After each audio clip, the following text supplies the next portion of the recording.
ओम नमो भगवते वासुदेवाय।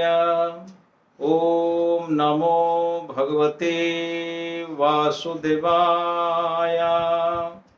ओम नमो भगवते वासुदेवाय।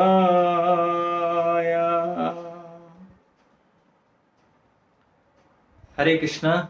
आप सभी भक्तों का स्वागत है। आप सबका अभिनंदन और अभिवादन है। आप सभी भक्तजन सुन रहे हैं श्रीमद् भागवत के 6 प्रश्न एवं उनके उत्तर। आइए श्रीमद् भागवत में प्रवेश करेंगे। उसके पूर्व इन दोनों पंक्तियों को गुनगुनाते हुए प्रवेश करेंगे। आओ पीते हैं भागवत रस, जीवन होगा अति सरस।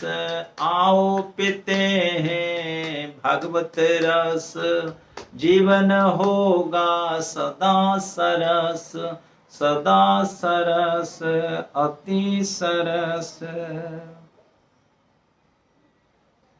हरे कृष्णा। आपने कल सुना था श्रीमद् भागवत के पंचम प्रश्न एवं उसका उत्तर। पंचम प्रश्न क्या था? अथा हे सुत गोस्वामी आप कहिए, अथाख्यायी हरिर्धीमन अवतार कथा शुभा। श्री हरि के अवतारों की कथा कहिए, अर्थात अवतार कहाँ हुआ और अवतार लेकर श्री हरि ने कौन कौन सी लीला की, आप सुनाइए। तो कल संक्षिप्त समय में 13-14 मिनट में हम लोगों ने हरि के 24 अवतारों की कथा सुनी थी। सो ये तो बहुत ही संक्षेप है। आज 6ठ प्रश्न का उत्तर निर्णय करने हम लोग जा रहे हैं। 6ठ प्रश्न क्या था, आप सभी भक्तजन याद करिए। 6ठ प्रश्न मुनियों ने किया था। ब्रूहि योगेश्वरे कृष्णे ब्रह्मणि धर्म वर्मणि, स्वाम काष्ठाम धुनोपेते धर्मः कम शरणं गतः। श्रीमद् भागवतम प्रथम स्कंध प्रथम अध्याय श्लोक क्रमांक 23। अंतिम प्रश्न 6ठ प्रश्न। ब्रूहि माने कहिए, योगेश्वरे कृष्णे, भगवान का एक नाम है योगेश्वर। गीता में भी अंतिम में कहा गया, यत्र योगेश्वर कृष्ण यत्र पार्थो धनुर्धर। योगेश्वर कृष्ण, योगेश्वर शब्द का अर्थ होता है समस्त योग सिद्धियों के ईश्वर हैं। योग सिद्धि माने अद्भुत सिद्धियां हैं। इन सिद्धियों को 8 भाग में विभाजित किया गया। अणिमा, लघिमा, महिमा, ईशिता, वशिता, काम वशिता, प्राकाम्य और प्राप्ति। जब कभी इस पर चर्चा करेंगे तो इसका विस्तार करेंगे, पर केवल आप नाम स्मरण रखिए। छोटा मोटा हम कह देते हैं। अणिमा माने छोटे से छोटे हो जाना, महिमा माने बड़े से बड़े हो जाना, लघिमा माने हल्के से हल्के हो जाना, इत्यादि इत्यादि। भगवान इन योग शक्तियों के मालिक है, ईश्वर है, उनके नियंत्रण, अर्थात वे प्रभु जिनको देना चाहेंगे वो प्रभु उनको दे सकते हैं। ऐसे प्रभु जो ब्राह्मणों के प्रिय है, ब्राह्मणों के भक्त है, ब्रह्मण्य। और वो प्रभु जब स्वधाम चले गए, अपने धाम स्वकाष्ठाम अधुनोपेते धर्मः कम शरणं गतः। स्वधाम चले गए अर्थात इस संसार में 125 बरस तक लीला करने के उपरांत जब द्वारका के प्रभास क्षेत्र में अपना ये भौतिक लीला का समापन करके चले गए, अंतरित हो गए, तो वास्तव में धर्म जिनके कवच के रूप में रहता था, धर्म वर्म, भगवान श्री कृष्ण को धर्म वर्म कहा गया है, जिनके वक्षस्थल पर धर्म का निवास है, वे प्रभु जब इस संसार को छोड़ करके चले गए, अर्थात इस व्यवहारिक लीला को समाप्त करके अपने धाम चले गए, धर्म ने किसकी शरण ली, माने किसके आश्रय ग्रहण करके रहा, अर्थात भगवान के श्री कृष्ण के जैसे शक्तिशाली कौन व्यक्ति अथवा वस्तु है, धर्म वर्तमान जिनके आश्रय में रहता है। अधुना, अधुना माने वर्तमान। प्रश्न बिल्कुल स्पष्ट हो गया। अब आइए उत्तर सुनते हैं। सुत गोस्वामी इसका उत्तर श्रीमद् भागवत के प्रथम स्कंद के 3 अध्याय के प्राय 43, 44, 45 श्लोक में देते हैं। कृष्ण स्वधाम उपगते धर्म ज्ञानादिभिः सह कलौ नष्ट दृशामेष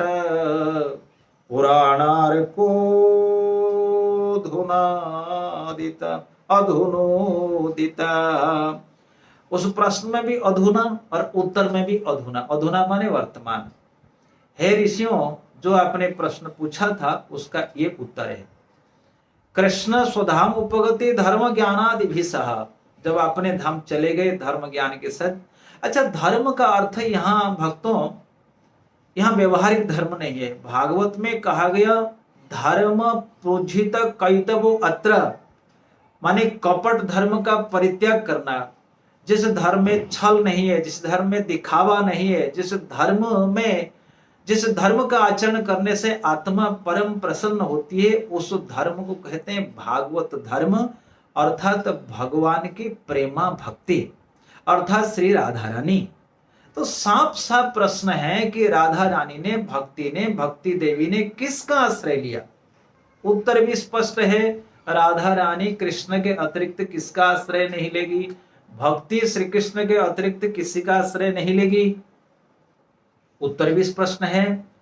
जब श्री कृष्ण चले गए, वेदव्यास जी ने जो भागवत की रचना करी, ये भागवत, श्रीमद् भागवत, ये साक्षात भगवान श्री कृष्ण की प्रतिनिधि है। मित्रों, यहां सुत गोस्वामी कहते हैं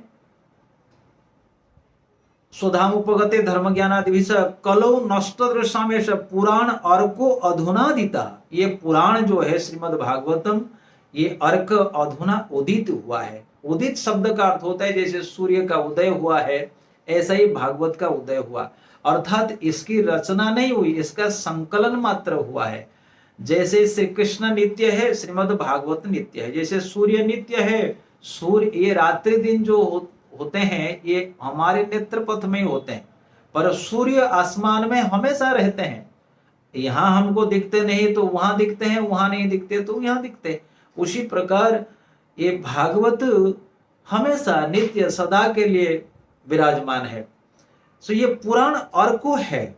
एक आचार्य हुए जीव गोस्वामी पद, जीव गोस्वामी कहते हैं तदिदम पुराणम न तो, बोले अन्य शास्त्र मत समझिए। अनेक शास्त्र है, 18 पुराण है, 17 पुराण, नहीं, वो पुराण जैसे नहीं है। ये श्रीमद् भागवतम ये अन्य पुराण जैसा नहीं है।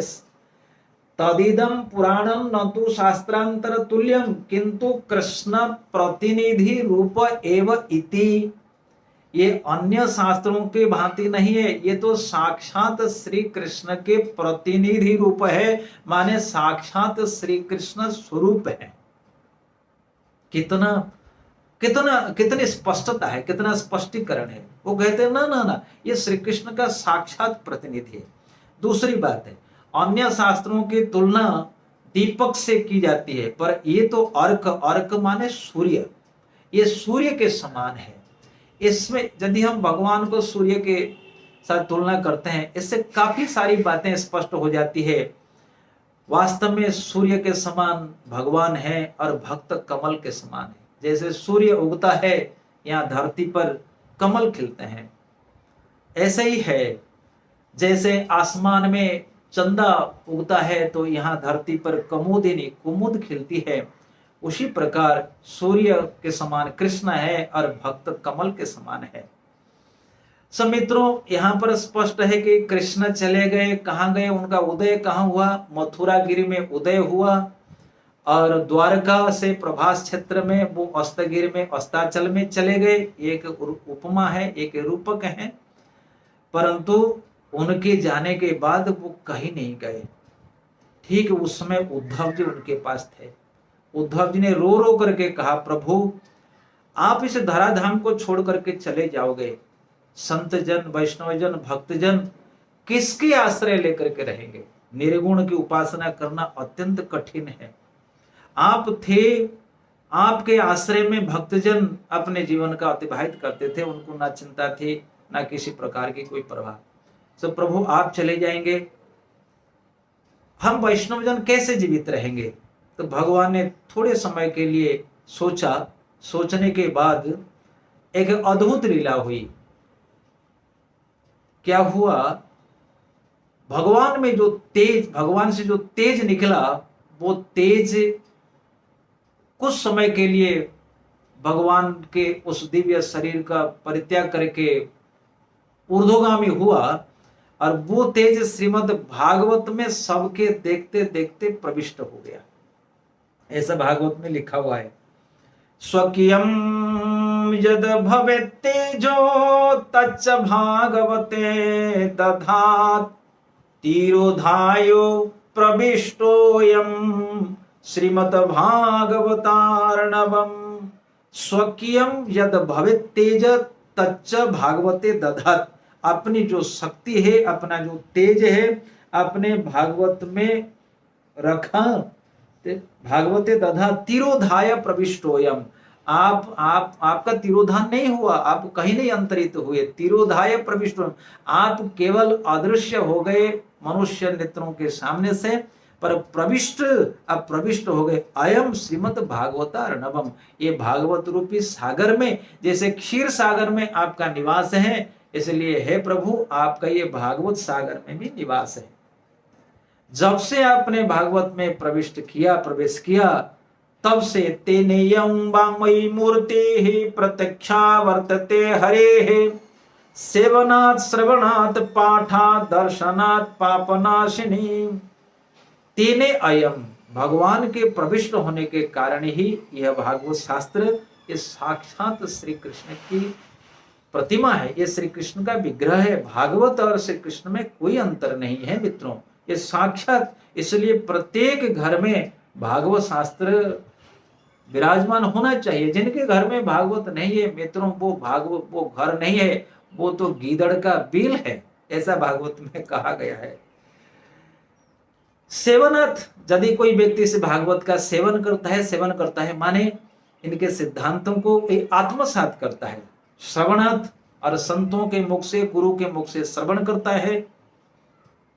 यदि ये भी सब अभाव है, पठनात्, पाठ करता है।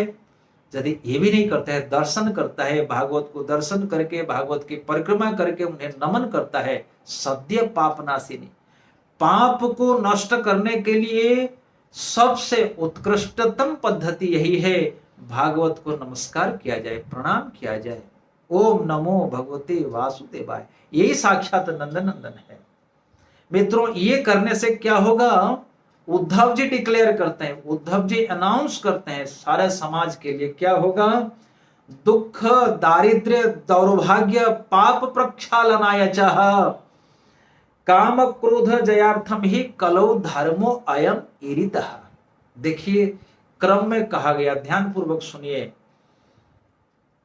दुख दारिद्र्य दौर्भाग्य पाप प्रक्षालन, दुख का कारण, दुख क्यों होता है? जो भी दुख है, धन का दुख है, शरीर का दुख है, दुख ये क्यों होता है? दुर्भाग्य के कारण, हमारे कर्मों के कारण हमको दुख मिलते हैं, हमारे कर्मों के कारण हमको सुख मिलते हैं। इसलिए दुखों के कारण है मित्रों हमारे कर्म। इसलिए दुख के बाद दौर्भाग्य, दुख दौर्भाग्य दारिद्र्य, दुख दारिद्र्य दौर्भाग्य। दुख का मुख्य कारण है दारिद्र्य, दरिद्रता। तुलसीदास गोस्वामी ने कहा, नहीं दरिद्र सम दुख जग माही। बाकी जो व्यक्ति दरिद्र होता है वो हर प्रकार से इस समाज में, संसार में दुख को अनुभव करता है। सो दुख दारिद्र्य दौर्भाग्य, ये दरिद्रता का कारण है हमारा दुर्भाग्य माने हमारे कर्म, और इन सब के कारण है हमारे पाप। इसलिए दुख दारिद्र्य दौर्भाग्य माने दुर्भाग्य माने दुष्कर्म, और इन सब की मूल है, जड़ है पाप। इसको अगर हम खत्म करना चाहते पापों को, पाप प्रक्षालनाय च काम क्रोध जयार्थम, काम क्रोध लोभ मोह मद मात्सर्य पर यदि सचमुच हम जय पाना चाहते हैं तो कलौ धर्मो अयम ईरितः, कलियुग का एकमात्र धर्म का आश्रय है मित्रों श्रीमद् भागवतम। ग्रंथराज श्रीमद् भागवतम की जय। ये साक्षात श्रीमद् भागवतम श्री कृष्ण का प्रतिनिधि ही है। मैंने कहा पहले, जीव गोस्वामी जी कहते हैं नहीं नहीं और कोई नहीं, कोई शास्त्रांतर नहीं, अन्य कोई पुराण नहीं है, यही श्रीमद् भागवतम है। इसलिए मित्रों, ये श्रीमद् भागवतम साक्षात श्री कृष्ण का विग्रह है। यदि कोई व्यक्ति सचमुच भक्ति को प्राप्त करना चाहता है, धर्मकम शरणं गतः, माने भागवत धर्म किसके आश्रय में है, राधा रानी किसके आश्रय में, राधा रानी कहाँ है, राधा रानी स्पष्ट रूप में श्रीमद् भागवतम में ही है। सभी संतों का यही मत है, राधा रानी का निवास है श्रीमद् भागवतम, यही है परम धर्म, यही है धर्म का परमाश्रय। इसलिए मित्रों, इन सब जो ये चर्चा हुई, इनका स्पष्टीकरण, इनका स्पष्टार्थ यही है कि भक्ति को यदि कोई व्यक्ति प्राप्त करना चाहता है, उसको चाहिए कि श्रीमद् भागवत का आश्रय बोले। यदि वो भागवत का आश्रय कलयुग में नहीं लेता तो उनके लिए और कोई उपाय नहीं। एक दुख यह है कि हाँ, कलयुग में अनेक वक्ता है, वो भागवत अनेक मैंने सुना है, हम कहीं किसी की निंदा करना नहीं चाहते, पर आपको देखना पड़ेगा सचमुच प्रामाणिक भागवत कहाँ है। अनेक लोग कहते हैं हम प्रामाणिक है, लेकिन शब्दों का बिल्कुल भागवत ना कह करके चुटकुले, शेर शायरी, सास बहू की कहानी ये कह करके समय पूरा करते हैं, दान करो, ये करो, वो करो। मित्रों, भागवत का ये अर्थ नहीं है। श्रीमद् भागवत का अर्थ होता है भगवान के प्रति एकांत शरणागति। हे कृष्ण, हम आपके हैं, आप मेरे हो, हे राधा रानी हम आपके ही हैं। इसलिए मित्रों, आप एकांत भाव से श्रीमद् भागवत का आश्रय लीजिए, निश्चित रूप से भगवान श्री कृष्ण का अनुभव आपको थोड़े समय में होने लगेगा। हरे